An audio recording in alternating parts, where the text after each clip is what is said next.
Good morning in Abuja, the Nigerian capital, and let's welcome you to the conference. My name is Mwabuze Njoko. Can I welcome you in our local parlance, the way we say it in this part of the world? Long time no see. Well, those of you watching us from other parts of the world, I hope you understand what we mean by that long time no see. It means we've not met for quite some time now, and for some time this program has not come your way. It's all my fault. Not to worry. After the program, I'll get my punishment for depriving you of this program, which is your point of conversation. But your friends are still here, always here. They never get to disappoint. And let me start from my right, extreme right indeed. Jagdeen Nanla, my friend who is in public relations, who is in advertising, who is in the media, and he says, just call me media consultant. Jagdeen, welcome to the program. Always an honor being with you. Thank you so much for yet another opportunity. And on my immediate right, I think this gentleman had decided to join the Navy because today he's wearing navy blue. Anje Zani is a product of University of Lagos, and University of Lagos is by the sea. And have you joined the Navy? Not yet. I'm warming up. You are warming up. Andy, you're welcome to the program. Thank you very much. Thank you very much, viewers. Good to be here. Well, Tochukwu Korea, this gentleman today decided to go by the beach. Can't you see him wearing a beach color? Now, Tochukwu, I understand in England, no, in Europe, it's about spring. Is it spring or autumn? Autumn. And so the weather is conducive for going to the beach. No. Not now. Not anymore. Summer is over. Summer is over. The cold weather is setting. Oh, yes. So the beginnings are no longer to be warm. Approaching winter. And why did you wear something beach? As if we are going to the beach? Yes. Yeah, I thought you had converted this your ravine here to a swimming. We are welcome to the program. Thank you. Now, we've started on a light note, but we are talking very serious matter this morning. And the serious matter is this. It has become a national conversation. The President's Presidential Pardon. Many of us are going out of the import of that pardon. We are focusing on the statistics. We are focusing on the characters. We are focusing on who was pardoned. We are focusing on the number of people who were pardoned. This morning we are going to examine why the media and national conversation are focusing on those dimensions. Of course, the President, Bola Ahmed Tinubu, is a politician, a partisan politician. And the history of his politics has always been that of cold calculation, clear-eyed calculation. What political goal will this bring about? What political profit will this bring about? But since the presidential pardon, the narrative has been totally different. There are insinuations using statistics. The number of people who were pardoned and who were felons on account of drug-related offenses, that has grabbed national headline. The president has been queried, why did you pardon known convicted murderers? Why did you pardon convicted bandits who in the course of banditry and kidnapping killed? Those are legitimate questions. We will interrogate these questions, but we'll bring in another dimension to it. Let me begin on my extreme right. Jagdeen. Jagdeen, first, how did you take the entire presidential pardon? Well, as it were, when that list hit the airwaves, I was taken aback. One, by the number of persons. Two, the caliber of persons. And like most other Nigerians, what was running through my mind was, why now? Because if you look at the happenstances, I don't think in my life as a Nigerian I have seen this number of persons granted clemency or presidential pardon, as it were. What comes to mind, back in those days, Ikemba was granted pardon, General Gawan was granted pardon, to name a few that were in high social standing as far as, you know, the society is concerned. But as it were, and as you did mention in your opening remarks, the media, the country has been awash with so much commentary, and many of the opinion that majority of those on that list were either pardoned too early or should not even enjoy such privilege. More so one coming from none but the Commander-in-Chief of the Nigerian Armed Forces. It's an ongoing conversation. Government on its part seems to have somewhat heard the hues and cries of Nigerians. A press release was issued last week saying that government is going to look into the issues, as it were. But the bottom line is that we shouldn't have gotten there. The whole idea is that sometimes you wonder if in governance due and proper consultations do take place before issues of national importance, before issues of such sequence even sees the light of day. So the bottom line is, are we talking about a lady that was accused of murdering her husband? Accused, she was convicted. She was convicted of murder, and she was even in jail. But I'll tell you something that you will find interesting. I was one of those who, and I am still one of those who believes that probably for the sake of those children, she should not be killed. What I was thinking was that someone like that will get a committal, probably to life imprisonment, taking her own happenstances, you know, because as it were, when you investigate some of these things, you truly may never get to the nitty-gritty of the problem. Why? Because the other party is not here, sadly. But what I found most appalling was the fact that his family came out to say 2 days later that they were not even consulted. And I think that was where the government missed it completely. Okay, let Jagdeen just take a pause.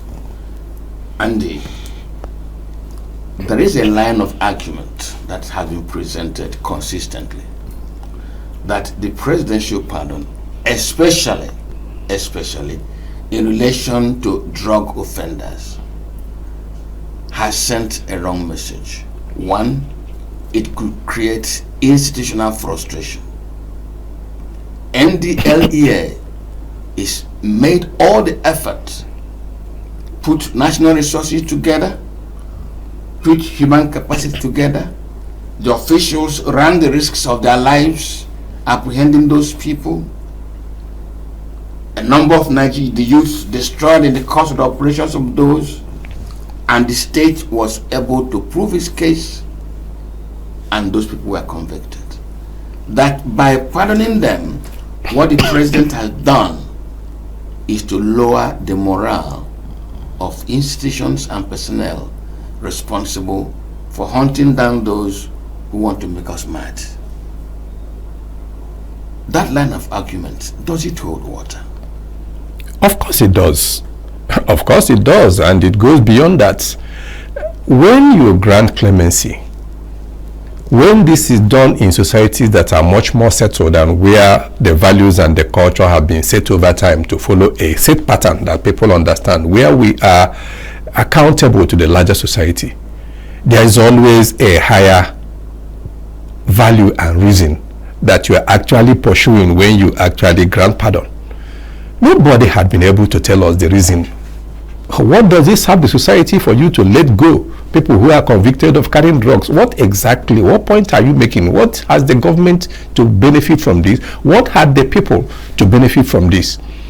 You see, when we do things the way we do it in this society and in present times, you do not blame people when they begin to read all manner of dark meanings into things, because you do not do things that follow any logic at all. There is just no reason. Pardon, clemency, this is actually most of the time granted, and you are going to find one or two people that have committed a certain level of criminal offense. That license is taken by the president, and you are going to have one or two persons, but you do not have 50 or 60 people who are criminals. I mean, how do you justify that? And as my colleague said much earlier on, clemency is something that you get once in a long while at very symbolic times. It's either at the end of the term of the president or on National Day or something like that. You do not come midway and open the door of the jail and let everybody out. How do you justify that to the society? It is not just that you are sending the wrong message. It is not that you are lowering the morale of the drug enforcement agencies, as you have said. But what you are doing is actually sending a message to all the criminals who are on duty that you go ahead and continue what you are doing, that after all, if you go in here in a short while, you will be out. And who gains from that? The society has nothing to gain from that. So to return to your question, every interpretation, every reason, every uncomplimentary remark that people have made about this concerning the government can be justified, because the government had not given anybody any reason for us to understand that there is anything that is noble in you doing this. Not at all. Not at all. There is a line that Andy has introduced, and that is why there should be a higher objective than simply letting people out of jail in granting presidential pardon. There should be something higher than the president discharging, acting as provided for in the Constitution, so he's exercising his powers. Let me draw attention to one in particular. A young man, bandit, kidnapper, who's killed high-profile Nigerian or Nigerians in the course of his criminal activity, has not even spent how many days, how many months, how many years in prison, is let off. The troops, the police officers, as we speak this morning, are deployed looking for such people. State resources are deployed looking for such people. The Ministry of Justice, lawyers there are being paid waiting for such people to be apprehended.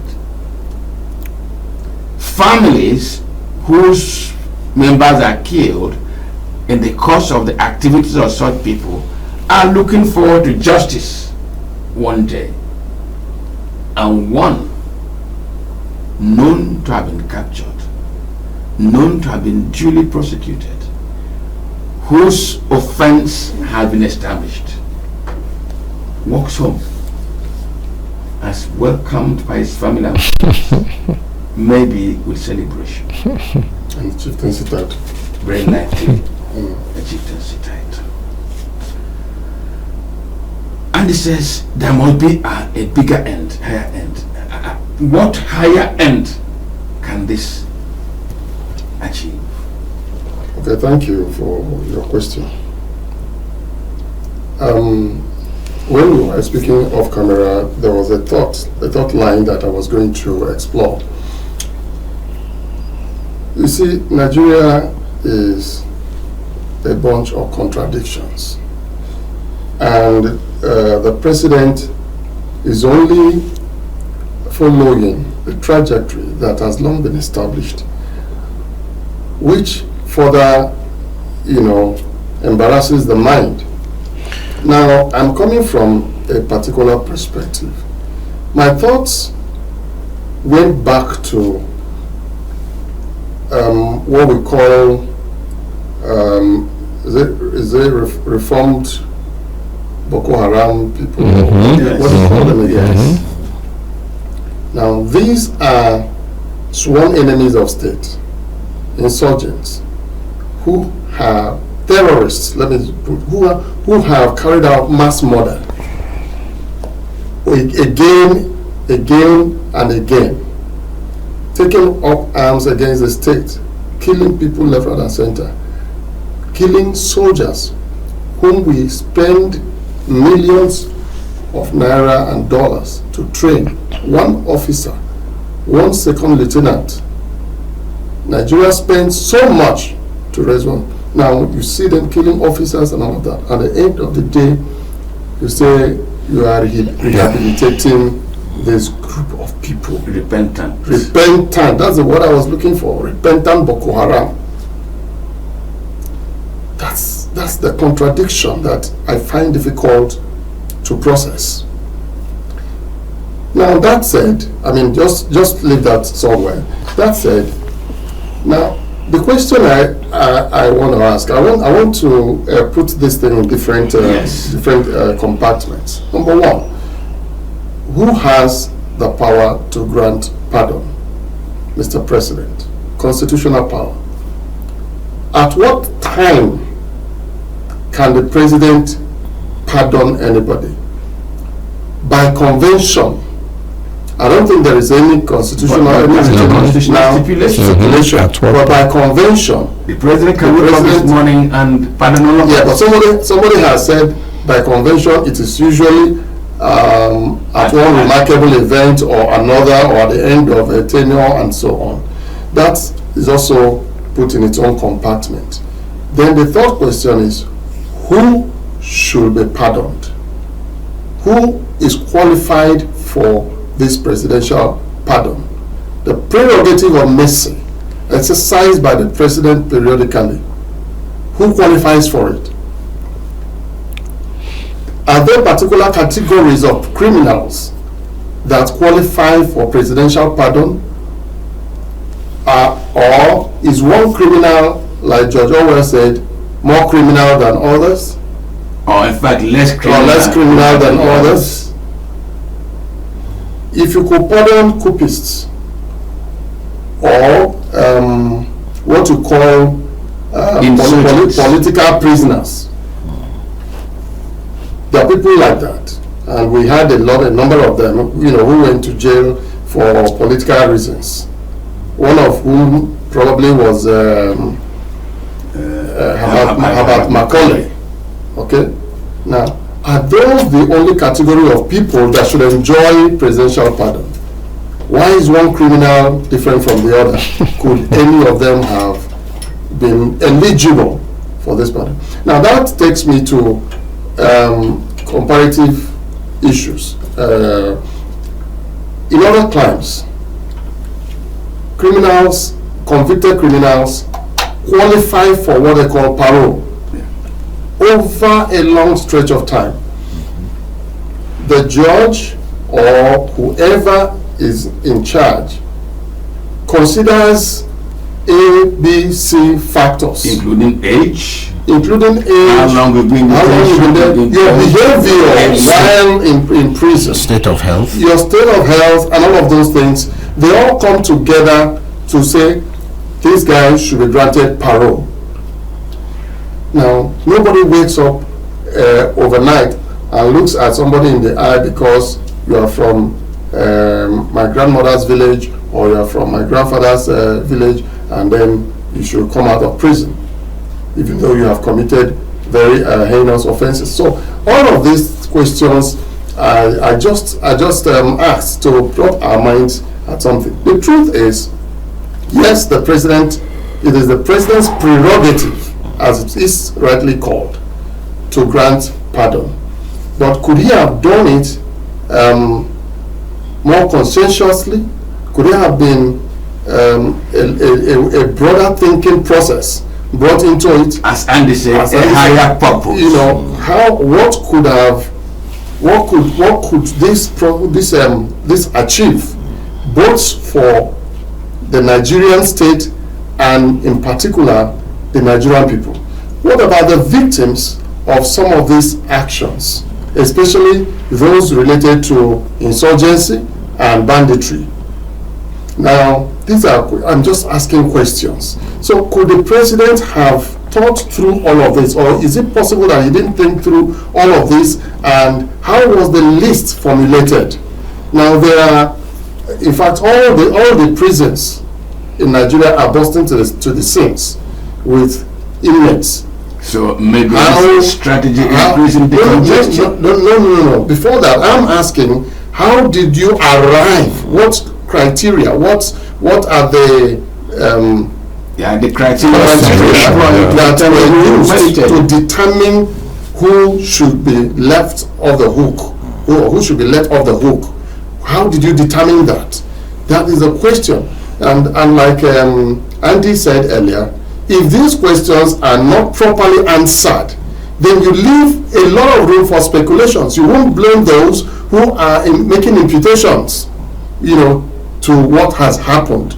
Could it be that the president just singled out a particular category of people, fitting into a particular mode for a particular purpose? So these are questions that should be answered. So I want to go to Jardine. Yes. Jardine, off camera, but now let us bring it in camera. We were conversing that, and I said it in part of my introduction here, that the president is a clear-eyed politician. He calculates coldly, adds the figures, and sees what political ends they will achieve. There are those who have accused the president in this pardon of cold political calculation. Who should benefit? Who should not benefit?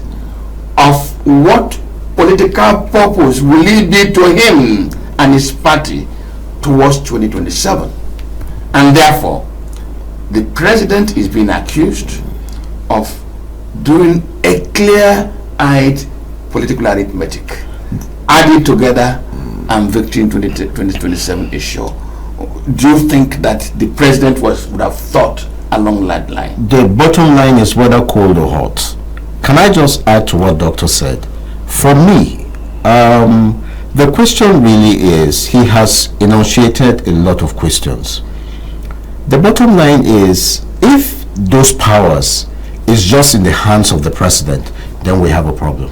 But that's what the but we need to amend.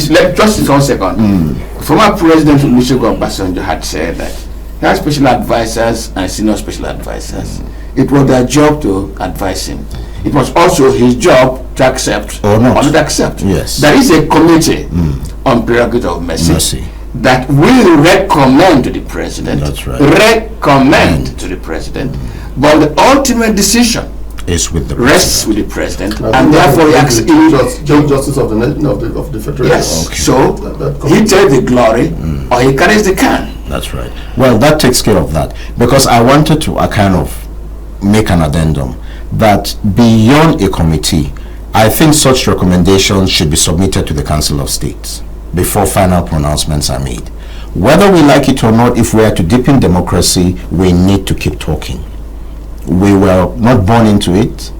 We met it, it went away, it came back. It's still nascent. Look at what is happening in America. The president has literally pardoned all his close aides that, according to him, were politically persecuted as a result of his term when he was there. Frankly, the first time. Take a pause there. Lest we give ammunition to those who want to put the president down. If Trump has pardoned his associates, let it not be insinuated. Let it not be insinuated that the president in doing this pardon his associate. It's not true. I want to make that clarification. Please go ahead. Anyway, for me, whatever position a politician takes is either for economic, political, or social engineering. The bottom line is that how was this list arrived at? and why the quagmire that has followed suit. The bottom line for me is you may choose to look at it that, all right, let's take for instance the Ogoni 4, Ogoni 9, the Ogoni 9. We may not know what happened or took place backstage, but we're aware of the fact that a committee from that part of the country paid him a visit not too long ago. That could have been one of their prayers, and he decided to hand over or to answer that prayer. Now, why would he answer that prayer? It could be for economic reasons. It could be for 2027. You know, if you look at what is happening in Nigeria today, literally everybody has put aside governance. Everybody has started campaigning, those who are eligible to recontest elections. So whether it is for political, whether it is for economic happenstances, whether it is for social re-engineering of the country, hoping that it will give us some room to aggrandize unity. Because you know we're largely so divided in this country today. There hardly is anything you say, there hardly is any position you take that people don't try to look at ethnic, political, religious sentiments to the whole idea. I wish a time would come that if there is a problem in Zamfara, somebody in Lagos can stand up and say what is happening there is wrong and it affects us as Nigerians. I wish if it is in Port Harcourt, somebody from Sokoto can stand up and say no, but that's not the way to go, because we are all Nigerians. If probably these are some of the things he wants to achieve from a social framework, there's nothing wrong with it. Nothing wrong with it. If these are some of the things he wants to achieve. But only time, they say, will tell. Let's not wait for time. All right. Let us immediately bring in what you said into what Andy had said earlier. Okay. There ought to be a higher objective, a higher end. And you have talked about social engineering. That draws me to some of those the president pardoned. You've mentioned the Ogoni 9. The president pardoned Herbert Macaulay. Very strategic. I agree. Why did the president pardon the Ogoni 9? Why did he pardon Herbert Macaulay? Why did Herbert Macaulay go to prison? Let's begin from there. Herbert Macaulay's imprisonment was a colonial engineered offense. Extra Nigerian state authority against the Nigerian people, and he fell a victim. The British sovereign versus the national independence, and the British sovereign turned his agitation into a crime. That's right. In pardoning Herbert Macaulay, what should the president in a deeper thought have said? We cannot, the state cannot be against those who are fighting for its emergence. That's right. Which is a beautiful one. Which was what the British did. Yes. The British worked against him. And therefore today Herbert Macaulay has sinned no more. Let me continue my thought. The Ogoni 9, why were they pardoned? First, why were they convicted? Because the Nigerian state was against part of his own. In pardoning them, what did Tinubu seek to achieve? Did they think that way? Which one I'm going to leave open to all of us here now. Did they think that that was a healing, bringing the soul of society back to a single thought and a single feeling, and not a divided Nigeria? You know, it Was the state against part of its own, and now Tinubu says state cannot be against its members, so let us heal. I have a military officer, he's passed on now, may his soul rest in peace. He told me a story. I was relatively very young. He was a helicopter pilot. And he told me that when the Metasine riots started in Bauchi, this was in the 80s, he said the military formations were ready to squash it. But a signal came from Lagos. President Shagari said no leader carries weapons against his own people. That was one of the reasons late President Buhari was at odds with Shagari. With Shagari, okay. I remember the issue of him running into Chad and whatever, yes. But when he became president, it appeared the issue changed. Probably he saw the light. I don't want to lose track. We are not losing track. Andy, okay. Who began this line of thought? Yes. Of the higher end. Andy, you know what I'm trying to see the higher end that the president should have pursued, which he did not tell us so, and that is beginning the process of healing the country. How about Macaulay? His family is no longer descendants of a felon. That was a state against the person. The Ogononai, they are no longer a people that the Nigerian state was against. For in pardoning them, really, what the state has said, that was wrong. And isn't there a higher end? That higher end you referred to, which is the title of this conversation today.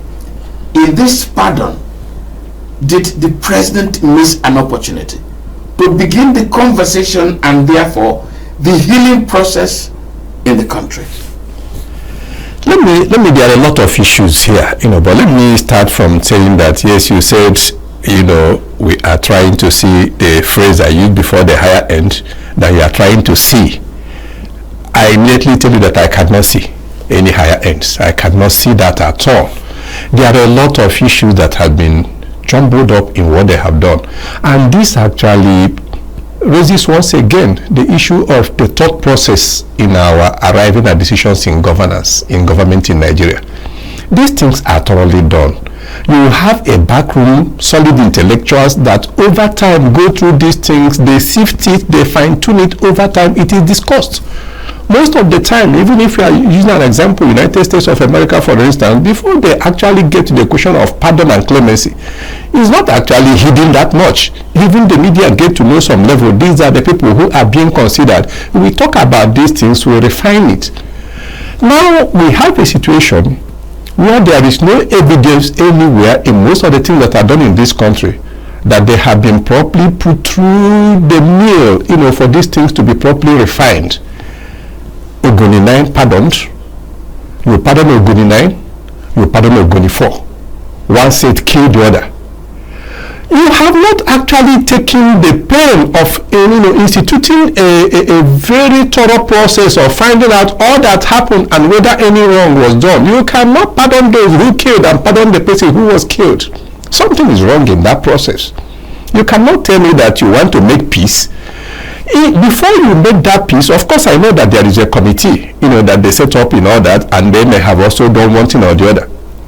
But the state actually owes a duty to do a proper job. There was a government in place, that indicted actually the Ogoni 9 before they were killed. What you are doing in effect is to say that beyond populist sentiment, beyond trying to rise to the crowd and whatever it is clapping for you, that government, you are indicting them. You found out that they had no basis to kill those who they killed. Is that true?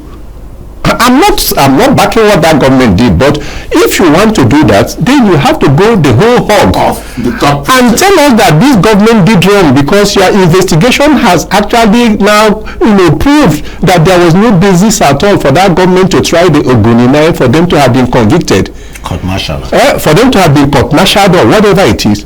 But then you also have the Ogoni 4. Were they really killed by the Ogoni 9? If they were not killed, who killed them? Were they killed by thunder or by what? You have to find these things. You have to have a certain closure. You just don't end up and then doing things and then opening up a whole lot of openings. Herbert Macaulay had his brush with the colonial powers, and then they jailed him. They also at some point jailed Sadwana. Zeke also had a problem with them.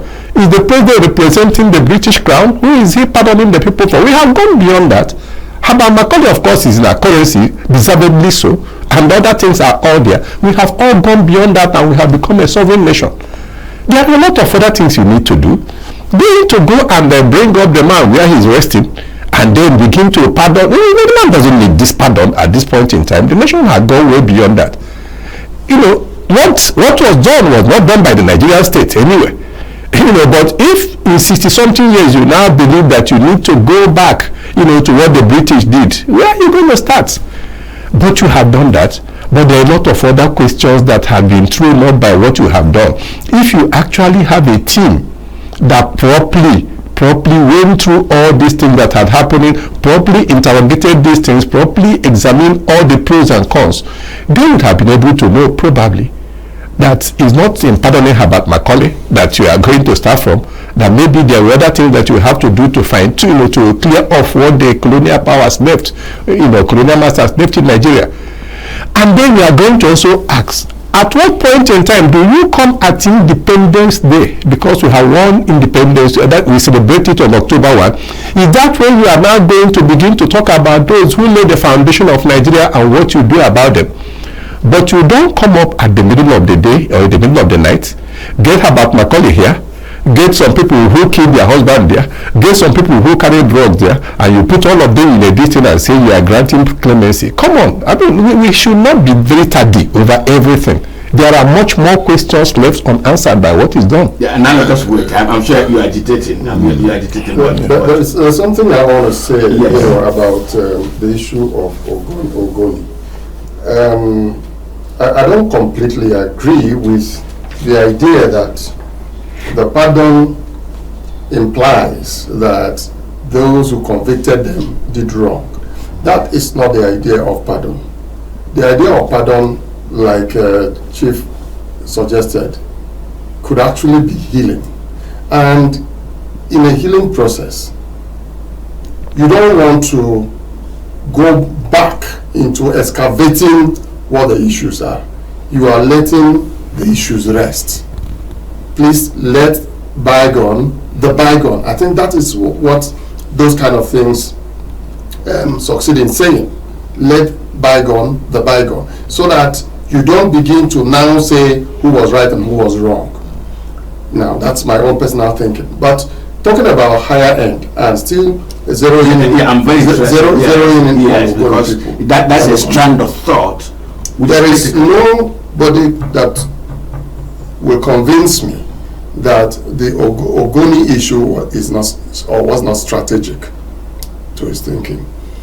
The truth is that at some point our oil production capacity collapsed, and that was because of Ogoni issues. Shell was chased out of Ogoni, and a whole lot happened. We dropped to as low below 1 million barrels, of crude. Now we are gradually climbing.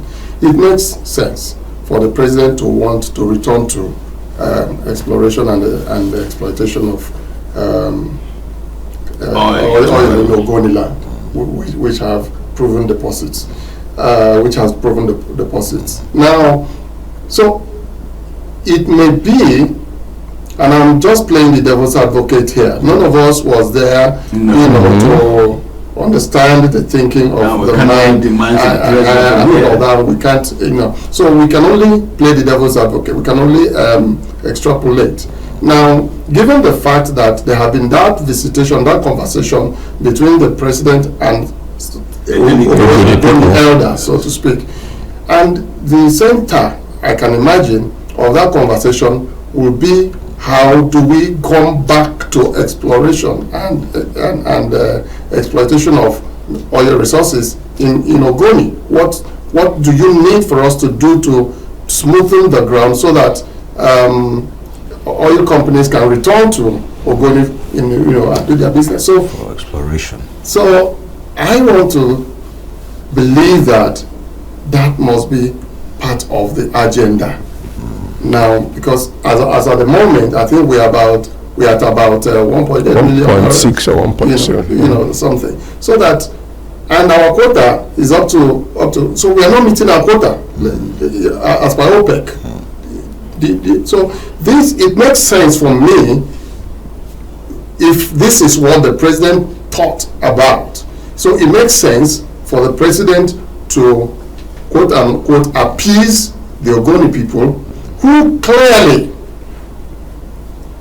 the majority of the Ogoni people, I was in River State when this was going on, majority of the Ogoni people were aghast, were thoroughly offended by the execution of the nine Ogoni men, Ogoni leaders, over the murder of a group of 4. And these things, I won't go into who did what, but I know that the sentiments didn't quite, sit well, with Ogoni people, that those people were killed by state. Okay, fine. They were still grieving over the 4 that were murdered, mostly traditional rulers, chiefs. And chiefs, and all of that. So it is in the process of getting all of these things out of the way, so that we can move beyond all of that and things will start happening in Ogoniland again. That's what I would have been thinking about if I were the president. And I want to think that indeed that might also have informed the president's decision in that regard. And then down to Herbert Macaulay, I think I read somewhere the family issuing a statement that Herbert Macaulay was never a felon, so I didn't need any pardon or something like that.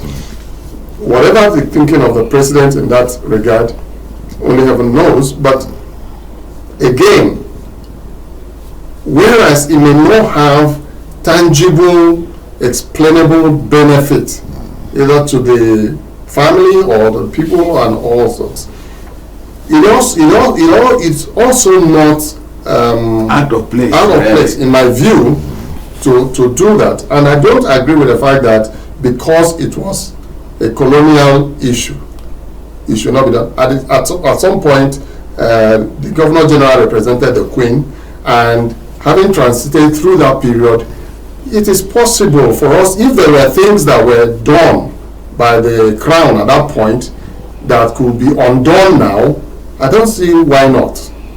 I mean, we are a sovereign state now.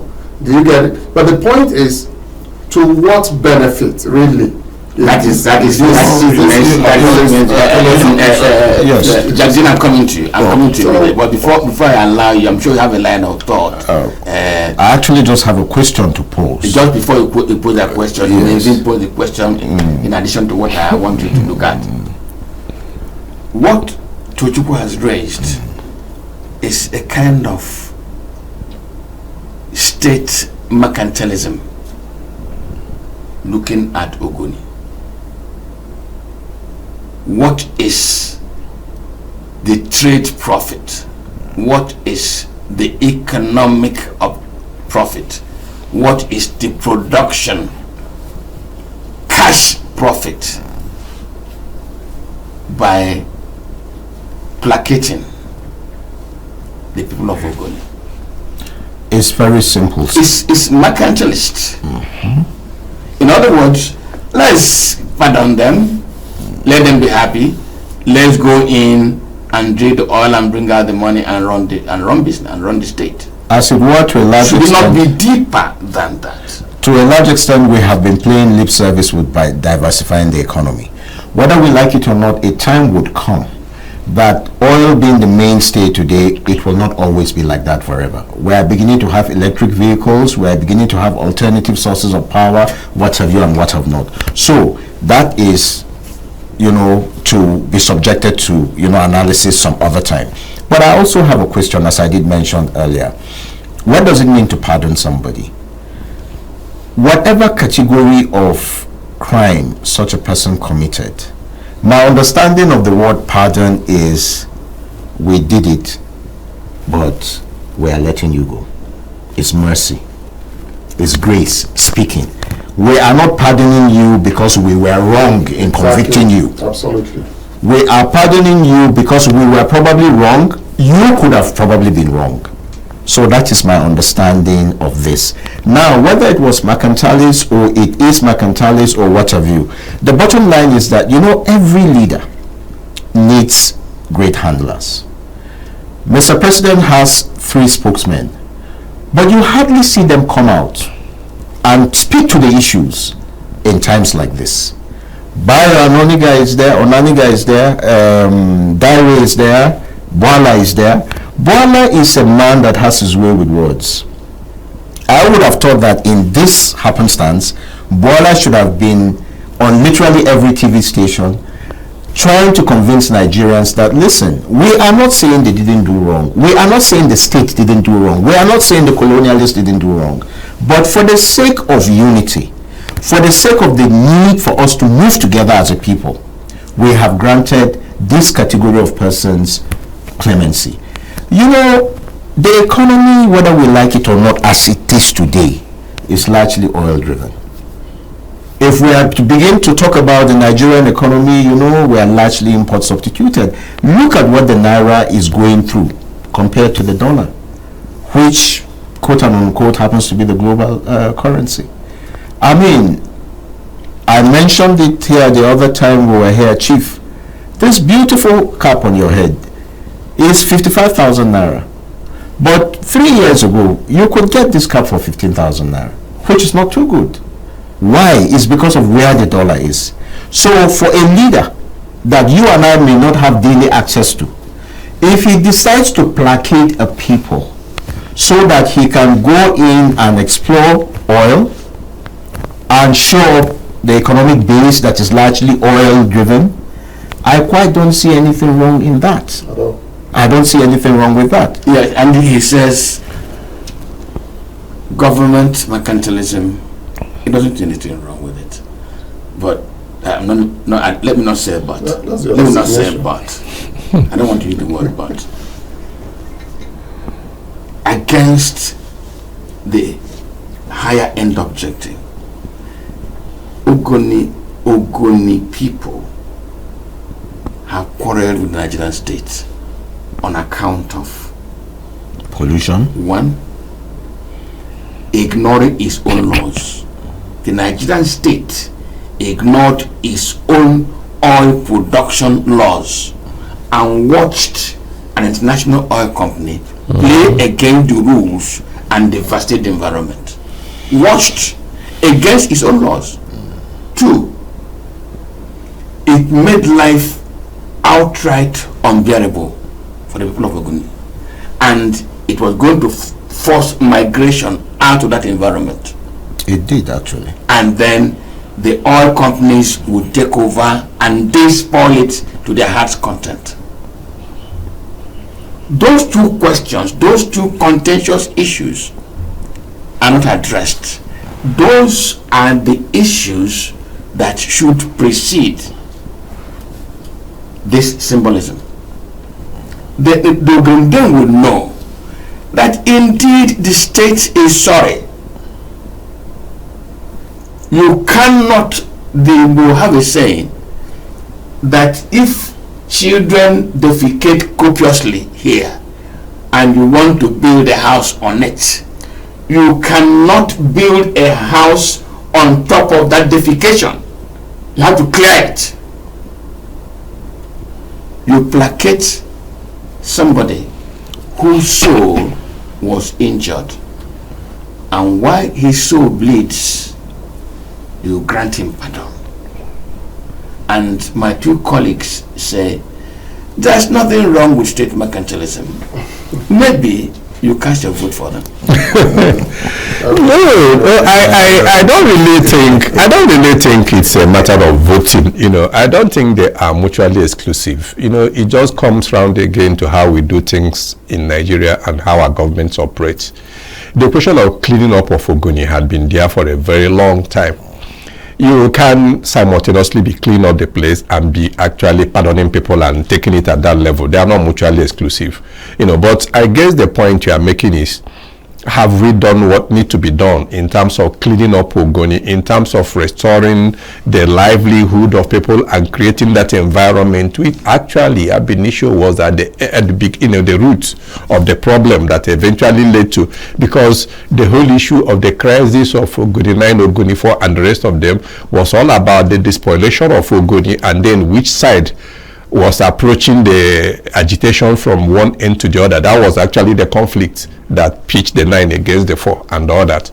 You know, so even within the period before we start even getting to the point of returning again now to begin to pursue the mercantilism, as you call it, what I actually will expect the government to drive, because that clean-up exercise, I think I have read a lot of it. I think it had not gone the way it ought to have, or it was projected to go. They have not cleaned the place, as it were. We don't. We don't take the things that concern the Nigerian citizen to be paramount actually in the pursuit of policies in Nigeria. That's actually the truth of the matter. So what I will expect the government to do, the issue of pardon and clemency for the Ogoni 9, Ogoni 4, Ogoni 3 and all that by the side, is that the government should aggressively restart their process of clean up of Ogoni, so that while you are trying to placate people and make them feel okay, forgive each other and then move on, that they will come and look at their environment, and it is worth living in. It is worth for them to have water again, for them to have a good environment. I think that is much more important. It will make them to settle down more, than they are distributing a clemency to people. So they are not mutually exclusive, like I said, why they are doing that. But before we return to that mercantilist approach that you are talking about, the question of going back to the oil drilling and the oil exploration in the place, it is very, very important that we make sure that Ogoni regains a part of a very healthy life that should be in that environment before we actually return. Because if you return back to the exploration and doing business, and then as they say it in the good book, yes, the near tier will be worse than the old one, and that's what you don't want to do. So where compensations I can tell you authoritatively that the remediation is ongoing. Okay. And what is even more, large part of that process is being handled by Ogoni people themselves. The large chunk of that contract, by high prep, is being handled by Ogoni indigenes. That doesn't assure anything. No,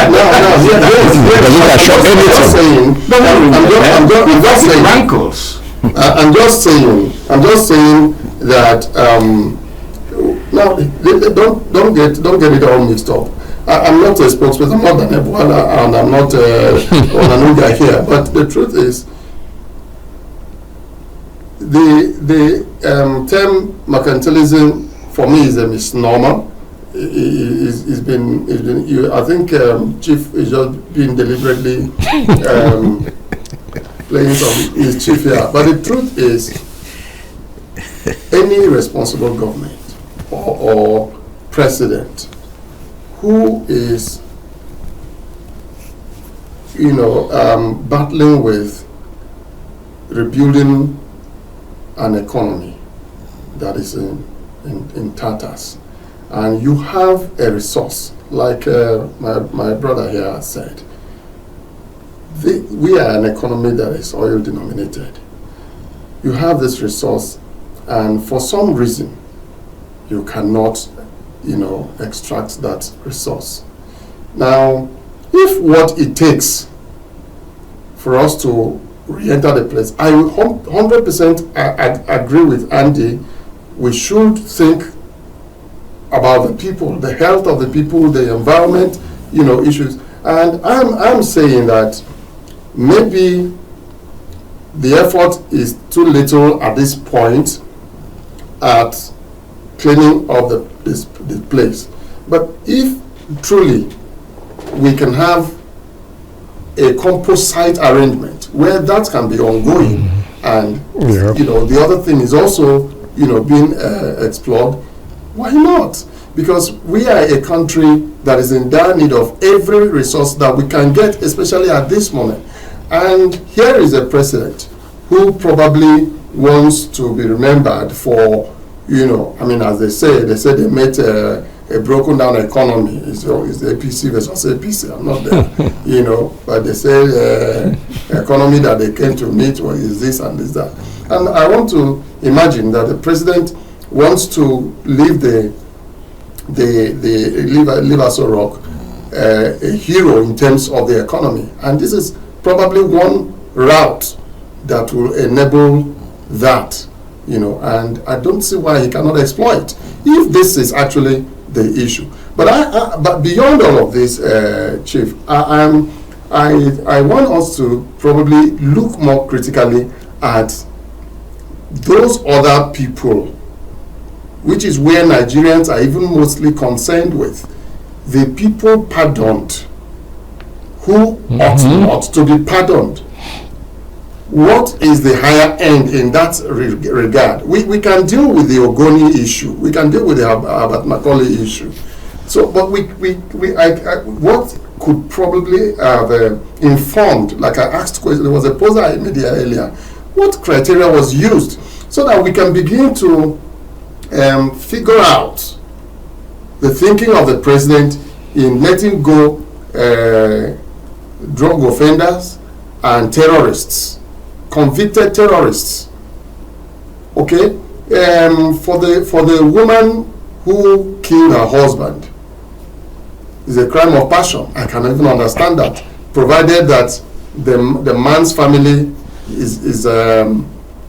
has come to terms with all of that, or that reality. But that's a crime of passion, and yes, the woman would have thought again. You could argue that, okay, she's remorseful and all of that. Of course, every criminal, once caught, like they say, you are sorry because you are caught, not because you are truly sorry. But at the end of the day, the question is, who actually qualifies for presidential pardon? What should the president have done that he didn't do? What measures, what were you looking at, so that those who are accusing the president of releasing a team that will work for him in 2027, their mouths should be shut. Yes, I agree with you, sir, that the spokespersons of the president should be out there, making clarifications, giving us something to chew, something to think about. All right, other than just blanking out like that, because it leaves room for 1,001 speculations. Well, it leaves room for 1,001 speculations. As he just said that, my producer said, time up, and I shook my head. But there's so much more to talk about on this matter. So much more. In fact, I was going to raise the matter of, again, I'm insisting on the higher end. Should the president also not have pursued other lines of clemency? Nigeria is at war with itself now. Isn't there a link between pardoning those who are in prison and looking at those who are fighting against the state? Because a criminal is at war with the state as well. That could be a thought process that could take us to the higher end, but not for this edition. And my producer says we have bust 60 minutes. Can't you see how time flies? Yeah. And what do I owe myself? And again, Jagdin, thank you very much for coming to the program. I'm going to take it one by one. I hope next time we'll talk about compensation for the Ogoni land. Thank you very much. Yes, because that is something that is also very critical if we want to go back in there. Andy, I think you went with me because I want a Navy officer around me. Okay. and next time we'll talk about compensation for me. For you. Thank you very much. Corey, thank you very much. Thank you very much. Except that I didn't bring a swimsuit. Don't worry. Because for the beach. The ravine down here doesn't need a swimsuit. I don't go dive with your red cap. Well, thank you very much for being a part of this program today. We'll meet again tomorrow. My name is Mwabose Njoko, and the conference never stops. We keep on holding this conference until we find answers to the questions that we raise edition after edition. My name is Mwabose Njoko. Good morning.